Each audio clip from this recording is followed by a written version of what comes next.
Hello students. आज हम कुछ महत्वपूर्ण बिंदुओं पर बात करने वाले हैं।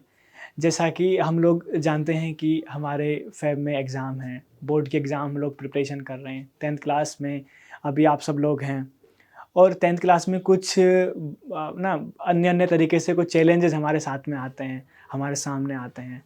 उन चैलेंजेस से हम कैसे डील करें, है ना? उनसे हम कैसे हम उनसे ना अपने आप को उनका समाधान निकालें उन चैलेंजेस से।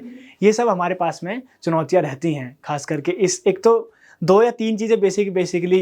एक तो हमारी उम्र इस समय पर ऐसी होती है जिस समय जो है हमें खेलने को मन करता है, कूदने को मन करता है, या फिर घर के या फिर जो इम्पोर्टेंट काम हमको दिया गया है पढ़ने का इस समय पे, ठीक है, उससे हमको बच करके दूसरे अन्य काम करने का मन करता है। अब ऐसे में ही इसी उम्र में भी हमको 10th क्लास की बोर्ड हमारे सामने रखी होती है, एकदम मील का पत्थर की तरह, एक बहुत बड़े पत्थर की तरह जिसको हमको पार करना है, एग्ज़ाम, बोर्ड्स, पेपर इनको क्रैक करके।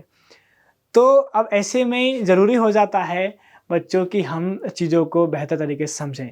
यदि ऐसे में हम थोड़े से भी, है ना, अपने स्टडी को लेकर के फ़ोकस नहीं हो पाए, या हमने थोड़ा-सा भी अपने आप को समझने में थोड़ी-सी भूल कर दी, तो हमारा यहाँ से, है ना, हम टर्न हो जाते हैं, हम ना भटक जाते हैं। जिससे क्या होता है, जो मेन मुख्य बिंदु होते हैं, जो हमारे कुछ अचीवमेंट्स हमको होते हैं, हमारी अपनी लाइफ़ को जो हम बेटर करते हैं, वो सब चीज़ें हमारे हाथ से निकल जाती हैं। तो आज कुछ इम्पोर्टेंट चीज़ें जो मैं आपके साथ शेयर करने वाला हूँ, वो ये है कि एक तो 10th क्लास में क्या होता है, 10th क्लास में हमारे पास सोशल साइंस में 4 हमारे पास किताबें होती हैं, है ना? 4 किताबें हैं।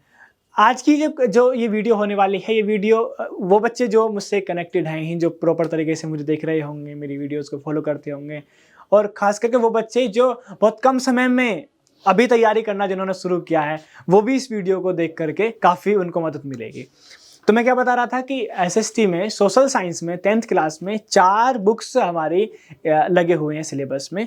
पहला है हिस्ट्री, ठीक है? दूसरा है पॉलिटिकल साइंस, तीसरा है इकोनॉमिक्स और ज्योग्राफी।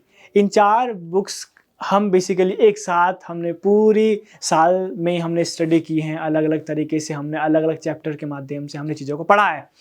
अब साथ में क्या है कि आज जो मैं डिस्कस करने वाला हूँ उसका सिलेबस, उसका कंटेंट अलग-अलग विषय का, अलग-अलग सब्जेक्ट का अपना-अपना एक सिलेबस है। उस सिलेबस में से कुछ हिस्सा, कुछ पार्ट्स बोर्ड में आ रहा है और कुछ उसमें से डिडक्ट हो गया है, कुछ उसमें से कट गया है। तो जो कट गया है उसको बोर्ड की जब आप प्रिपरेशन करो तो उनको नहीं ध्यान में रखना है, और जो बोर्ड में आएगा उसको केवल पढ़ना है और उसी से आपको अपना एग्ज़ाम लेकर के एग्ज़ाम को अपनी राइट करना है। लेकिन यहाँ पर कुछ गलती ऐसे स्टूडेंट होंगे जो सब एक साथ पढ़ रहे होंगे, जिनको ज़्यादा अवेयर नहीं रहना है, जिनको आसपास की चीज़ें चल क्या रहा है ना, एनसीईआरटी के क्या गाइडलाइंस हैं, क्या-क्या उसने सिलेबस बनाया है, इन सब की उनको पता नहीं रहती है जनरली। तो अब ऐसे में वो बच्चे भी वो सब कुछ पढ़ते रहते हैं, जो चैप्टर नहीं आ रहे हैं वो भी और जो आ रहे हैं वो भी। अब ऐसे में क्या होता है कि ज़्यादा लोड हो जाता है और वो बोर्ड में अच्छा परफॉर्मेंस नहीं कर पाते, बहुत ज़्यादा पढ़ने के बावजूद भी।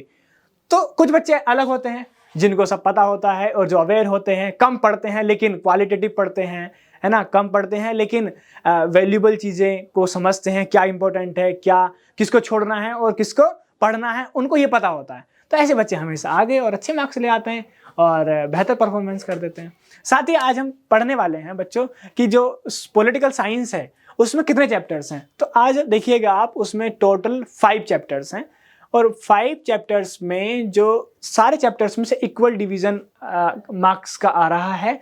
और ये टोटल जो पाँचों के पाँचों चैप्टर्स हैं, जो 5 चैप्टर्स हैं आपके, वो 20 मार्क्स के आ रहे हैं बोर्ड में, ठीक है? ये 5 चैप्टर्स हैं कौन-कौन से?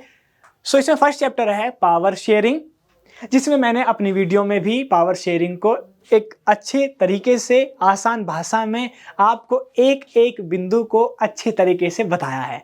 एक तो ये चीज़। दूसरा, फेडरलिज्म के पावर शेयरिंग जो हम करेंगे, तो एक फेडरलिज्म एक तरीका है, एक फेडरल इसमें पावर को सेपरेट करते हैं, एक तरीका है जिसके थ्रू हम पावर शेयरिंग कर सकते हैं। तो कहीं ना कहीं ये एक ही यूनिट में मर्ज भी हैं, दोनों ही चैप्टर दोनों आपस में इंटरकनेक्टेड हैं। तो दोनों चैप्टर्स को जब भी आप पढ़ें पॉलिटिकल साइंस में, तो दोनों को साथ में रख करके पढ़ें, है ना? और तीसरा एक चैप्टर है जो बड़ा इंपॉर्टेंट है, जो सोसाइटी में आप देखते भी हैं, सब चीज़ें आपको सोसाइटी में एकदम होती हुई दिखेंगी कि हाँ, ये अगर चैप्टर में आपके में है तो आपको बहुत ज़्यादा दिमाग, बहुत ज़्यादा फोकस, बहुत ज़्यादा थियरिटिकल कोई पार्ट है नहीं है बेसिकली। आपको जो भी चीज़ यहाँ पढ़नी है, आपको उसका इम्प्लीकेशन और उसका जो व्यवहारात्मक रूप है, जो उसका व्यवहारिक रूप है, जो उसका प्रैक्टिकल जो उसका सिनेरियो है, वो आपको प्रैक्टिकल सोसाइटी में होता हुआ दिखेगा बेसिकली। तो उसमें तीसरा चैप्टर है जेंडर, रिलीजन एंड कास्ट, ये चैप्टर है इसमें। फोर्थ है पॉलिटिकल पार्टीज और फिफ्थ है last outcomes of democracy. In chapters में हम थोड़ा थोड़ा कुछ डिस्कस करते हैं। मोस्ट इंपॉर्टेंट क्या हो सकता है, किन किन विषयों पर बातें हो सकती हैं, किन किन पर क्वेश्चंस आ सकते हैं, कुछ प्रीवियस ईयर में क्या क्वेश्चन आए, इन सब पर हम बात कर रहे हैं थोड़ा सा। तो gender, caste and religion. Gender क्या होता है आप जानते ही होंगे कि जेंडर होता क्या है, जेंडर के क्या क्या रोल हैं, कैसे डिस्क्रिमिनेट जेंडर के साथ में डिस्क्रिमिनेट होता है इंडिया में या आउट ऑफ द इंडिया, किस तरीके से कि एक मेल होता है, एक फीमेल होता है। जेंडर क्या सोशियो पॉलिटिकल है, सोशियो कल्चरल है, समाज सोसाइटी उसको बनाती है, या फिर जो जेंडर है वो नेचुरल है, ठीक है, या फिर जो सेक्स एक शब्द है या फिर एक जेंडर है, इन दोनों में क्या अंतर होता है। मेल और फीमेल का डिवीजन ही सेक्स होता है, या फिर वो बायोलॉजिकल उनका इवोल्यूशन है दोनों का, या फिर जो जेंडर है वो सोसाइटी उसको बनाती है। तो कैसे एक लड़के की जो रिस्पॉन्सिबिलिटीज़ हैं उनको कौन डिसाइड करता है, एक लड़की की क्या रिस्पॉन्सिबिलिटीज़ होंगी कौन डिसाइड करता है। बेसिकली ऐसे ऐसे क्वेश्चंस, ऐसे ऐसे डिस्कस के टॉपिक्स हमारे इस जेंडर में देखने को मिलते हैं, है ना एनएचवी। दूसरा हम ये देखते हैं कि रिलीजन। आप ये भी देखो कितना कॉमन वर्ड है, आप लोग बचपन से ही किसी न किसी रिलीजन में आप लोग रहे हैं, किसी न किसी रिलीजन से आपका ताल्लुकात रहा है ना, आप उस रिलीजन की प्रैक्टिसेस को फॉलो भी करते होंगे। तो बेसिकली कौन कौन से रिलीजन है, हर रिलीजन का अपना अपना क्या क्या उसकी वैल्यू है, क्या क्या उसकी प्रैक्टिकलिटी में उसकी क्या क्या उसका वे है। हर एक रिलीजन का अपने कुछ रूल्स हैं, कुछ उनकी धारणाएं हैं, मान्यताएं हैं, उन सबको हम स्टडी करते हैं।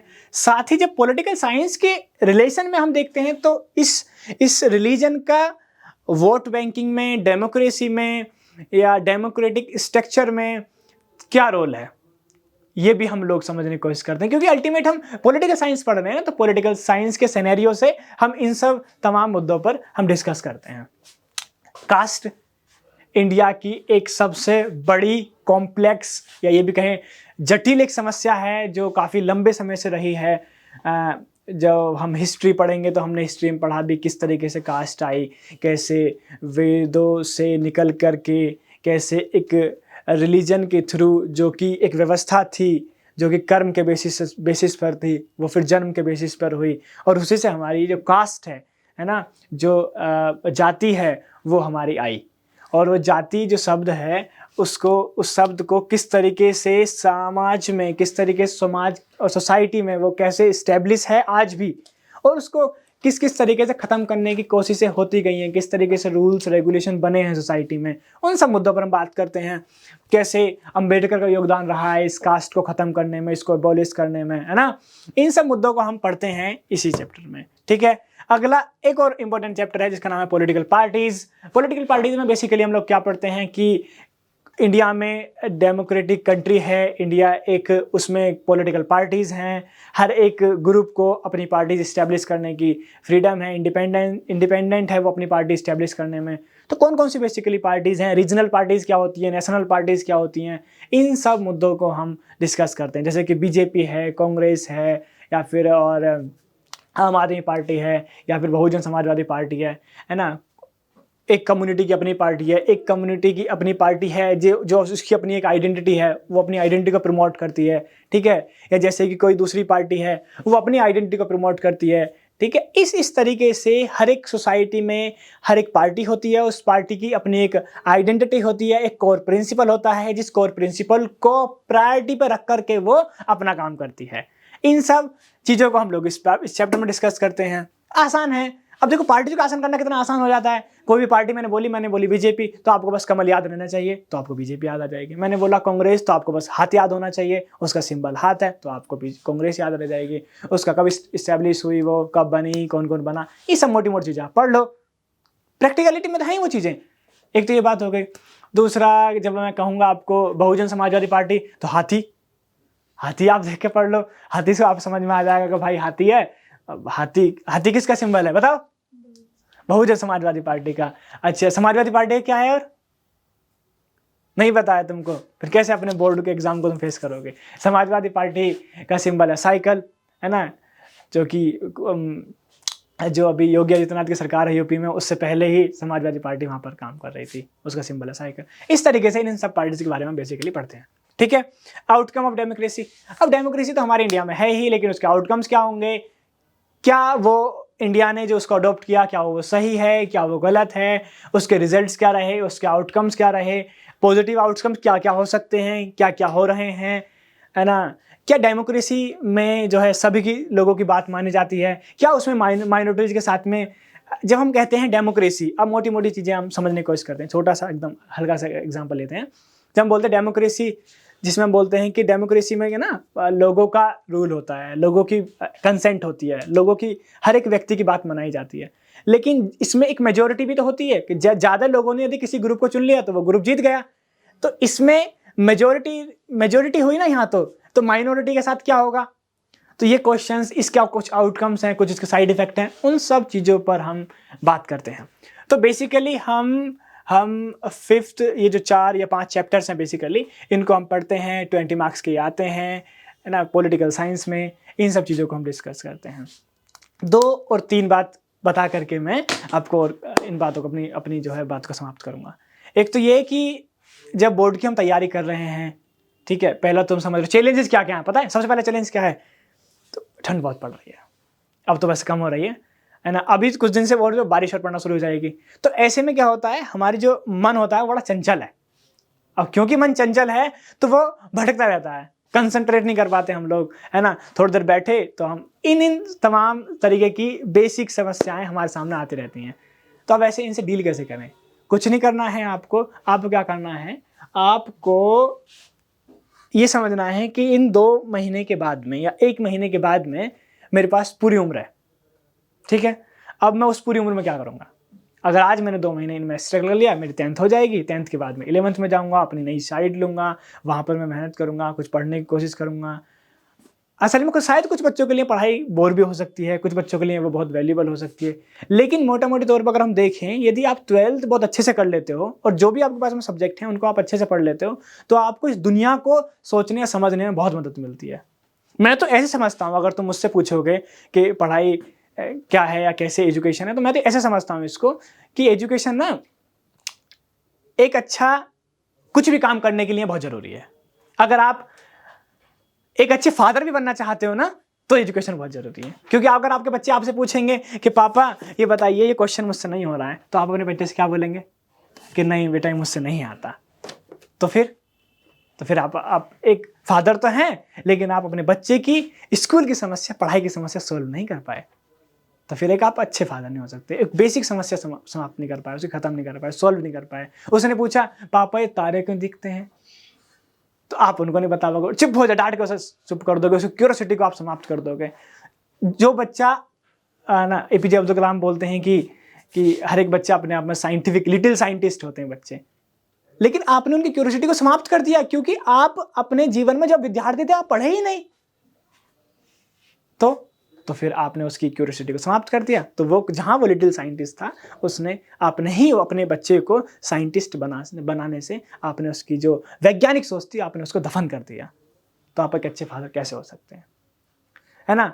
अगर कोई बच्ची है, वो अगर पढ़ना चाहती है, वो अपनी मदर बनना चाहती है, तो अपने बच्चों के साथ में वही ऐसी डील करेगी, ऐसी वो डांटेगी अपने बच्चों को, उनकी क्यूरियोसिटी को दबाएगी, उसको जो है फिनिश कर देगी, उसको डांटेगी, है ना, उसका आंसर नहीं दे पाएगी, उसको प्रमोट नहीं करेगी, उसको मोटिवेट नहीं करेगी, उसको इंस्पायर नहीं करेगी कि हाँ बेटा हाँ तुम करो। तो जब तक किसी को ना आप किसी को जो आप उसको समर्थन में नहीं होंगे, किसी को आप सपोर्ट नहीं करोगे, तो कैसे आगे मोटिवेट होकर के काम करेगा। तो एजुकेशन से आप मार्केट में अगर आप कुछ बेचना भी चाहते हो, अगर आपने एजुकेशन सही से नहीं ली तो आप बेच भी नहीं सकते हो। आपको कोई भी आएगा, कोई बेवकूफ बना के चला जाएगा। आपको सही समझ अगर पैदा करनी है तो पढ़ाना जरूरी है, ऐसा मुझको लगता है ना। वरना तो फिर आप अपने अनुभवों से सीखोगे, है ना। अपने अनुभवों को अपनी पढ़ाई का हिस्सा बनाओ, जो भी आप अपना काम कर रहे हो उनको अपना हिस्सा बनाओ। तो बेसिकली हम आज ये समझना चाह रहे हैं, आज हम इस पर बात कर रहे हैं इस मुद्दे पर कि सिलेबस हमने समझा, पॉलिटिकल साइंस में क्या आएगा, ये एक अलग तरीके की बातें हैं। जो बच्चे ने ये समझ लिया कि सिलेबस क्या क्या आ रहा है, क्या क्या इंपॉर्टेंट है, वो भी अच्छे मार्क्स लेकर आ सकता है, सच में ये बात है। लेकिन क्या उसने वो सिलेबस अपने व्यवहार में उतार करके कुछ चीजें समझने की कोशिश करी? इन सब तमाम मुद्दों पर हम बात करते हैं, और आप भी तुम जुड़ करके, है ना, चीज़ें सीखते रहिए, समझते रहिए, पढ़ते रहिए, बढ़ते रहिए, ठीक है। इसी के साथ में हम आज की क्लास को समाप्त करते हैं, और अगली जो क्लासेस हैं मैं हिस्ट्री को भी बताऊंगा आपको, क्यों क्या क्या पढ़ना है, क्या क्या छोड़ना है, वो भी उसमें है। और फिर उसके बाद में इकोनॉमिक्स, फिर उसके बाद ज्योग्राफी, इन सब तमाम सिलेबस पर हम डिस्कस करेंगे। फिर हम एक बार फिर आपके साथ आएंगे, फिर बातें करेंगे, ठीक है। बाय, टाटा, जब तक खुश रहिए, आबाद रहिए, जहाँ भी रहिए, दिल्ली रहिए या गाजियाबाद रहिए, बाय।